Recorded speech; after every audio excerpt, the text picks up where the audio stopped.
नमस्कार दोस्तों, मैं एसके सर आपका सेंटर ऑफ एजुकेशन के यूट्यूब चैनल पे स्वागत करता हूं। आज हम लोग देखेंगे मॉक टेस्ट 3। मॉक टेस्ट 3 देखेंगे जो CHSL SSC के लिए काफ़ी यूजफुल होने वाला है। यहाँ पर पूरा कॉन्सेप्ट के साथ आपको बताया जाएगा कि कौन सा क्वेश्चन कैसे बनने वाला है। तो बस है ना, लाइन पे बने रहना है। तो स्टार्ट करते हैं आज से।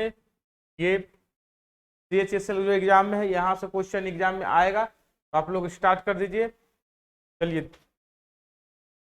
चलिए क्वेश्चन देखिए।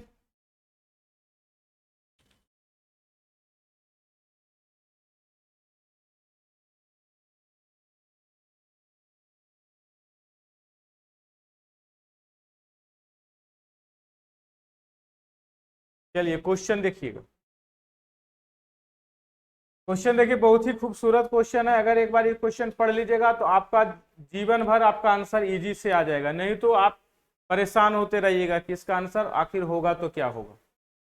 परेशान होने की जरूरत नहीं है। मैं आपको एक इजी तरीका बताता हूं। आपको पूछ रहा है कि अंतिम अंक स्थान पर होना चाहिए 9। अंतिम स्थान पर 9 होना चाहिए। इसका मतलब क्या हुआ? इसका मतलब यह है कि अंतिम स्थान पर 9 होना चाहिए इकाई। इसका मतलब इकाई अंक 9 होना चाहिए। आप बता दीजिए 1 से लेके 10 तक कोई नंबर है, उसमें इकाई स्थान पर कितना नंबर आएगा? 1 नंबर आएगा। फिर अगर 1 से लेके 20 तक का हम बात करते हैं तो इसमें इकाई स्थान पर कितना नंबर आएगा? 2 नंबर आएगा। कौन कौन नंबर आएगा? तो एक 9 और दूसरा 19, और तो कोई नंबर नहीं आएगा।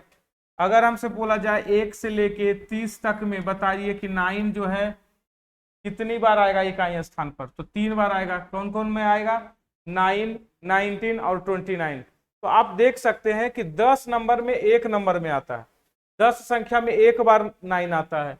20 संख्या में 2 बार 9 आता है। इसका मतलब परसेंट अगर निकालिएगा तो कितना परसेंट 9 आता है? तो 1 इंटू 100 डिवाइडेड बाई 10, यानी 10% 9 ऑलवेज देता है। 10% 9 आपको मिलता है। अगर 1 से 10 तक में कितना परसेंट 9 है? तो 10%। 1 से 20 तक में कितना परसेंट 9 है? तो भी 10%, क्योंकि 20 नंबर में से 2 नंबर यानी 10%। 1 से लेकर 30 तक में कितना 9 है? 3, यानी परसेंट में, तो परसेंट में भी 10%। तो बताइए, कहीं से पूछेगा कि 200 से 1000 के बीच में कितना परसेंट 9 होगा जिसका इकाई अंक होगा, तो उसमें भी 10% ही आएगा।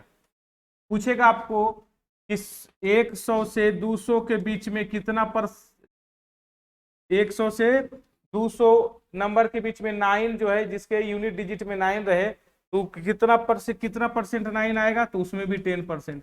मतलब हर एक क्वेश्चन का ये जो कर पूछेगा तो 9 कितना परसेंट, तो आपका 10% ही हो गया। अगर आपसे पूछेगा कि 100 से लेके 1000 तक में 9 जो है यूनिट डिजिट पर आएगा तो कितना परसेंट आएगा?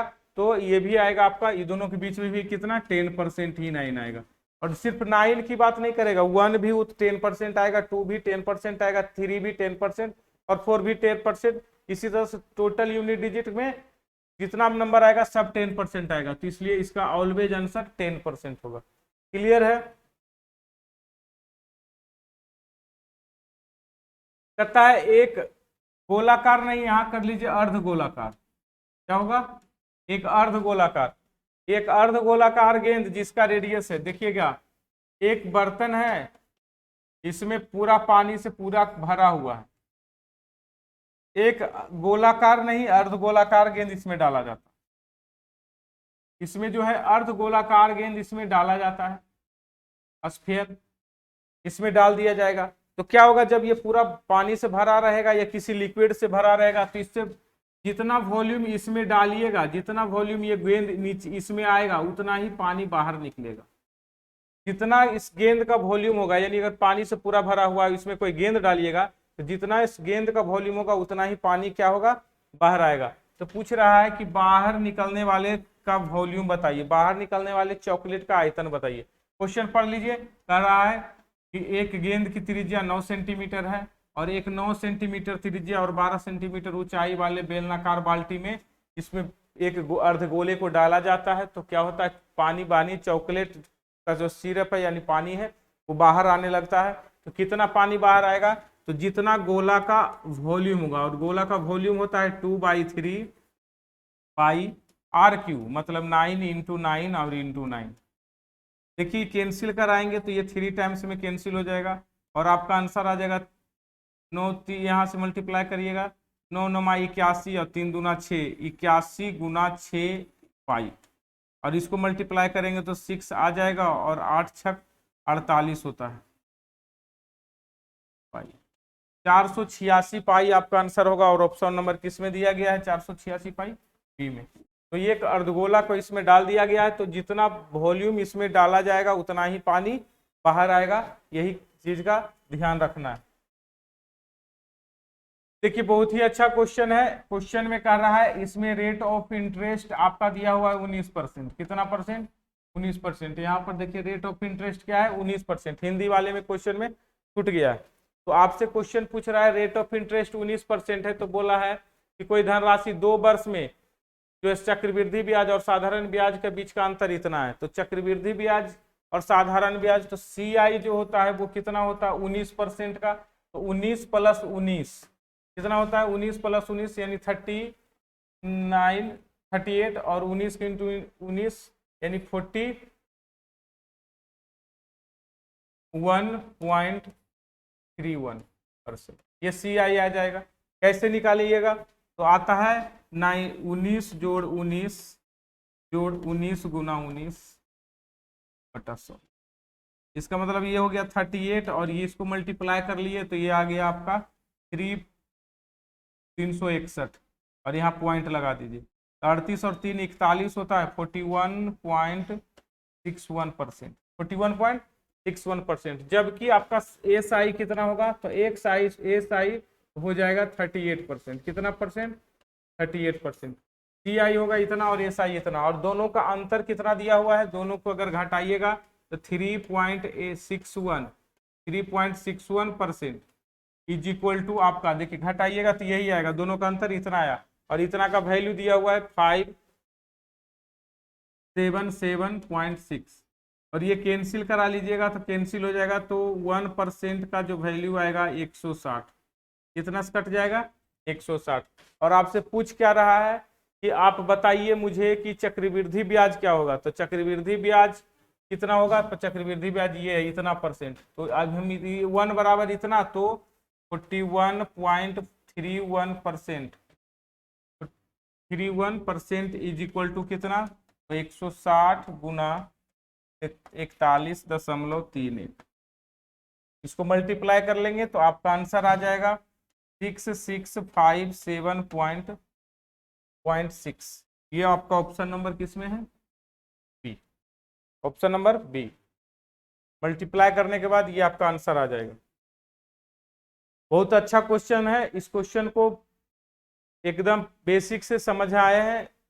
आखिर दोनों दे दिया गया है, CI SI दोनों दे दिया है, दोनों का अंतर दिया हुआ था और अंतर के बराबर दे दिया है। तो आपका CI पूछ रहा था, SI पूछता तो 38% बताते, और अगर प्रिंसिपल पूछता तो 100% निकालते। प्रिंसिपल अगर पूछता क्वेश्चन में तो 100% निकालते। चलिए एक क्वेश्चन आपका दिया है कि x का पावर 1/3 इज इक्वल टू क्या होगा, 11। तो x का मतलब क्या होगा, x इक्वल टू, तो 11 × 11 और गुना 11, और 11 × 11 होता है 1331। क्या हो जाता है, 1331। ये आपको याद रखना है। अब आपसे पूछ रहा है तो मुझे बता दीजिए x² - 331x। आप क्या करें, ये दोनों में x कॉमन कर लीजिए, और आ क्या जाएगा, x - 331 ये आ जाएगा। अब आप क्या करिए, इसको वैल्यू पुट कीजिए। x का मान क्या है, 1331, और यहाँ पर भी पुट करेंगे 1331 - 331।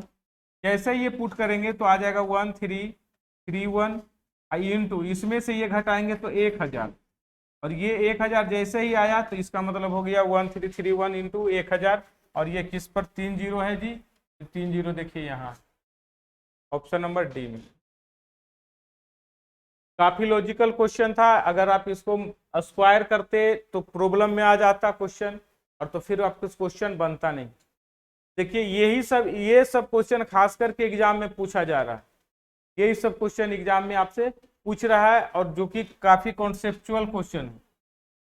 देखिए ये भी सीधा सीधा कॉन्सेप्चुअल क्वेश्चन है। आप क्वेश्चन देखने के बाद आपको लगेगा कि पता नहीं इसका आंसर क्या होगा, लेकिन मैं एक बार पढ़ रहा हूं। आपसे क्वेश्चन बोल रहा है एक्स का पावर पी बराबर जो है P plus Q plus R का पावर क्यू, ठीक है। सेम ही आगे लिखा है एक्स का पावर क्यू बराबर, बेस में सेम ही लिख दिया P plus Q plus R का पावर आर। एक बार आर लिखा है पावर में तो पी लिखा P plus Q plus R, यानी बेस सेम है और यहाँ भी सेम है। पूरे क्वेश्चन में देखिए एक्स अगर यहाँ है तो यहाँ P plus Q plus R है, और यहाँ एक्स है तो यहाँ भी P plus Q plus R है, और यहाँ भी एक्स है तो यहाँ P plus Q plus R, सारे में यही है।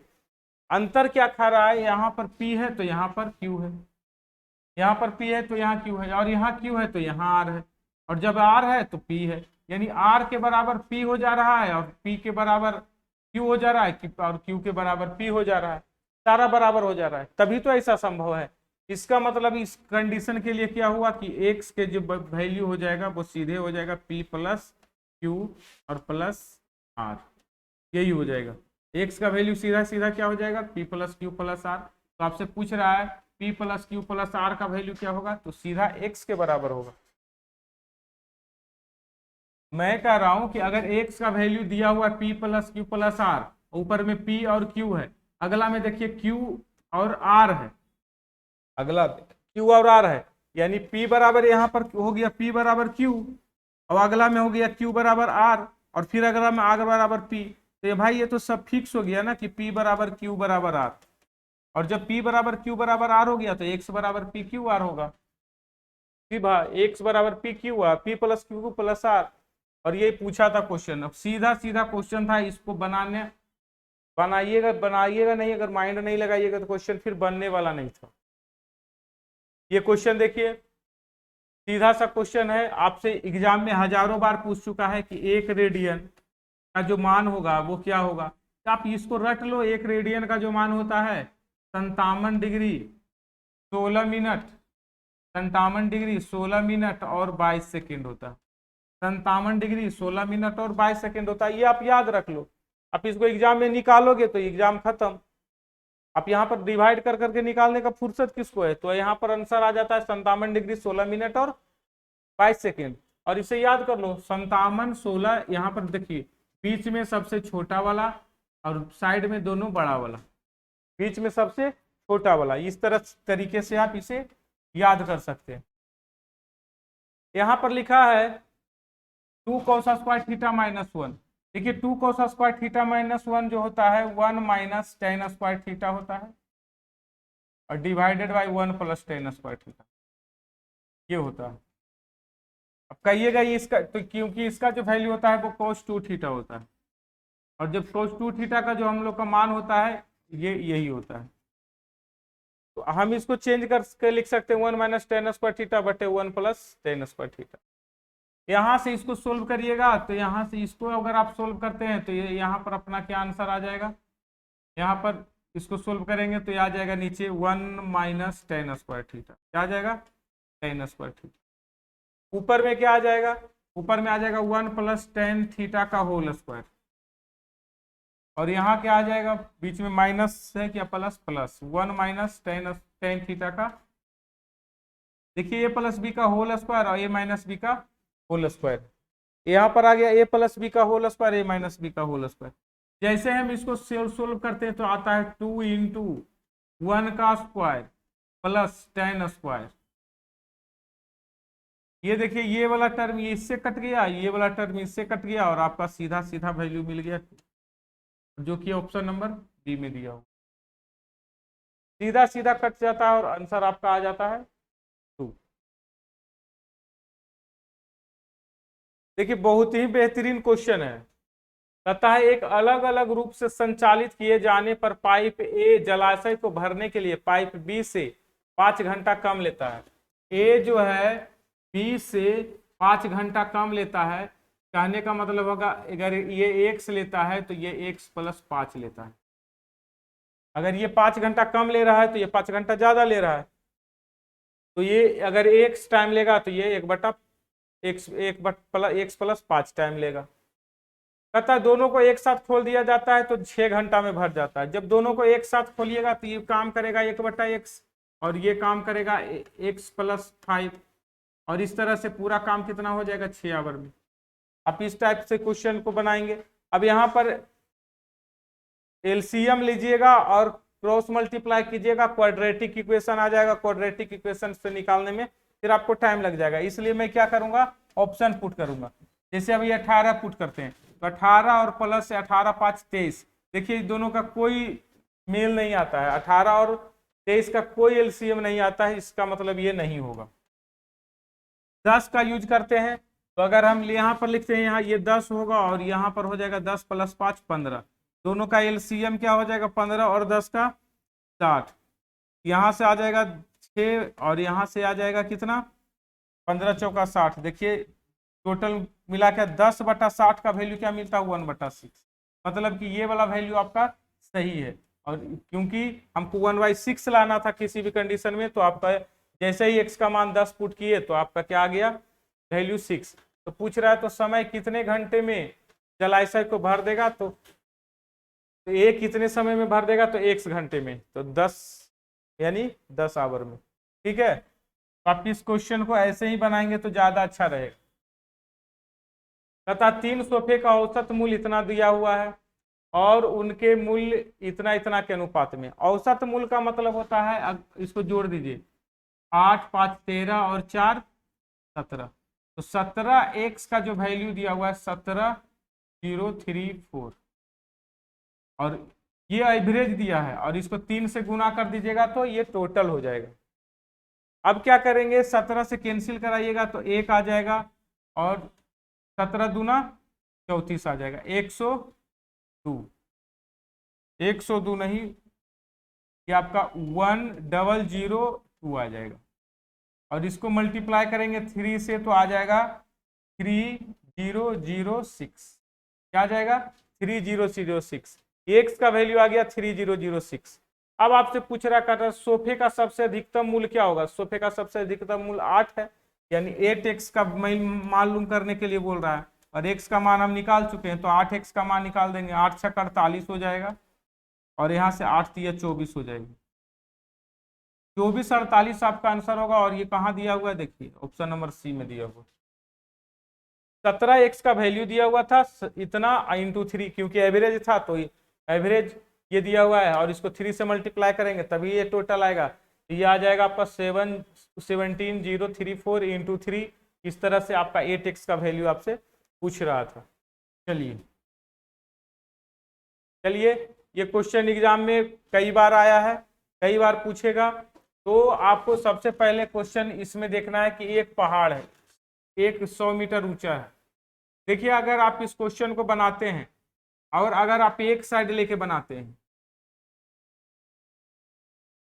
क्योंकि ये दिया हुआ है 100 मीटर, क्वेश्चन समझिएगा, अगर एक साइड लेके बनाते हैं तो क्या होता है, वन साइड लेते हैं तो ये 30 डिग्री होता है और ये 60 डिग्री होता है। तो इसका मतलब ये है कि इसका वैल्यू हम लोग मान लेते हैं √3 और इसका वैल्यू होता है 1 और इसका वैल्यू होता है 2, ये फिक्स है। तो देखिए √3 का वैल्यू दिया हुआ है 100, तो 2 का वैल्यू क्या हो जाएगा 200 √3, ये आपका आंसर हो जाएगा 200/√3। देखिए यहाँ √3 का जो वैल्यू दिया हुआ है 100, यानी लिख सकते हैं √3 = 100, तो यहाँ से आ जाएगा 1 = 100/√3, इसलिए 2 बराबर तो 200/√3, ये इसका वैल्यू मिल जाएगा 200/√3। समझ में आ रहा है। तो ये अगर क्वेश्चन एक साइड रहा तो कहा है कि 100 मीटर ऊंची पहाड़ी के एक और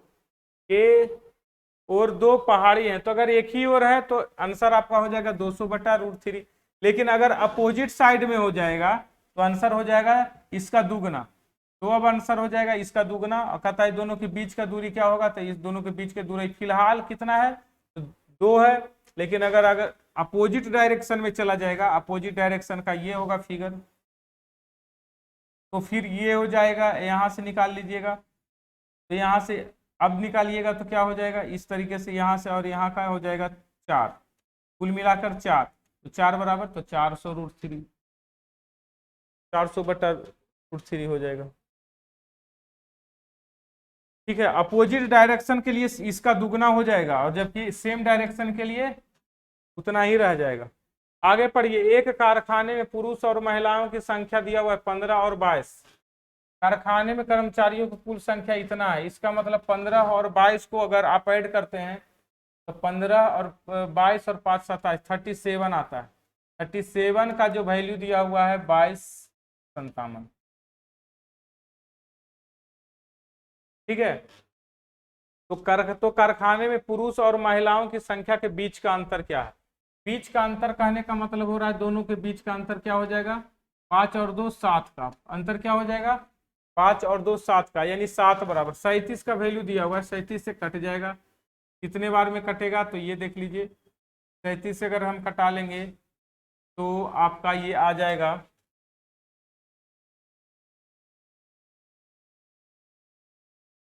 61 टाइम्स में, है ना।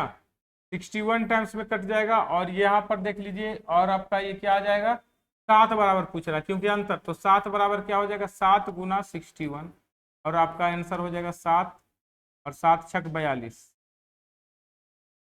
427। 427 कहाँ है? D number option. बोल रहा है दोनों का जोड़ दिया हुआ है और दोनों का अंतर आप निकालिए। दोनों का जोड़ दिया हुआ है और दोनों का अंतर निकालिए, तो आप इस क्वेश्चन को ऐसे ही कर लेंगे। ये देखिए बहुत ही अच्छा क्वेश्चन है, एग्जाम में कई बार आ चुका है। 71 इंटू 73 इंटू 78 इंटू 75, वो आपको बोल रहा है डिवाइड कर दीजिए 35 से। 35 से डिवाइड कर दिए और आप बताइए कि रिमाइंडर कितना बचेगा। जब रिमाइंडर की बारी आती है तो रिमाइंडर कितना बचता है जी? 35 को भागा देंगे तो यहाँ रिमाइंडर 1 बचेगा, और यहाँ पर रिमाइंडर 35 दूना 70 3 बचेगा, और यहाँ पर रिमाइंडर 8 बचेगा, और यहाँ रिमाइंडर 5 बचेगा, और बीच में मल्टीप्लाई है तो मल्टीप्लाई 4 ही रहेगा। 8 पचे 40, 40 तिया 120, यानी अगर रिमाइंडर बचा कितना? 120, और 120 को अगर हम 35 से फिर से डिवाइड कर लेंगे तो अपना अब रिमाइंडर 35 तिया 105 होता है, तो रिमाइंडर कितना मिल जाएगा मेरे को? 15, और यही आपका रिमाइंडर होगा 15। क्या मिल जाएगा? रिमाइंडर 15, ये आपका रिमाइंडर मिल जाएगा। रिमाइंडर का क्वेश्चन काफी एग्जाम में पूछता है, एक क्वेश्चन आपका CHSL देगा ही देगा, तो रिमाइंडर का क्वेश्चन करके जाइए। यहां पर लिखा है कि ax² प्लस bx, प्लस नहीं है बीच में माइनस है तो माइनस ही लीजिए। अब फिर से लिखा है plus c is equal to 0। तो आपसे पूछ रहा है कि आप बता दीजिए कि α² प्लस β² का मान क्या होगा। भाई α² प्लस β² निकालना है तो मुझे मालूम है कि अल्फा प्लस बीटा का होल स्क्वायर होता है और माइनस होता है 2α इंटू बीटा। क्या होता है? 2α इंटू बीटा। तो अब हम यहाँ से अल्फा प्लस बीटा अगर निकालना चाहें तो लिख सकते हैं माइनस b बाई ये होता है, तो माइनस माइनस प्लस हो जाएगा, और अल्फा इंटू बीटा बराबर निकालना चाहेंगे तो c बाई ये हो जाएगा। और कुछ नहीं करना है, यहाँ बस पुट कर देना है, और ये आ जाएगा b² बाई a² और -2 इंटू c बाई ये हो जाएगा। बस इसी को सोल्व कर देना है और आपका आंसर आ जाएगा। सोल्व करना है तो नीचे एलसीएम आपका आ जाएगा a², ये आ जाएगा b² माइनस 2ac, और ये आपका आंसर है b² minus 2ac by a², b² minus 2ac by a², option number D. Option number D में दिया हुआ है। यही आपका दो फॉर्मूला होता है, अल्फा प्लस बीटा बराबर होता है माइनस b बाई ए, और अल्फा इंटू बीटा बराबर c बाई ए। इसका यूज करेंगे और आपका आंसर आ जाएगा। देखिए क्वेश्चन कर रहा है एक समबाहुभुज के भुजाएं 15 है और प्रत्येक आंतरिक कोण का मान क्या होगा। अगर प्रत्येक आंतरिक कोण का मान पूछता है तो इसका फॉर्मूला लिख लेते हैं n-2 into 180 divided by n।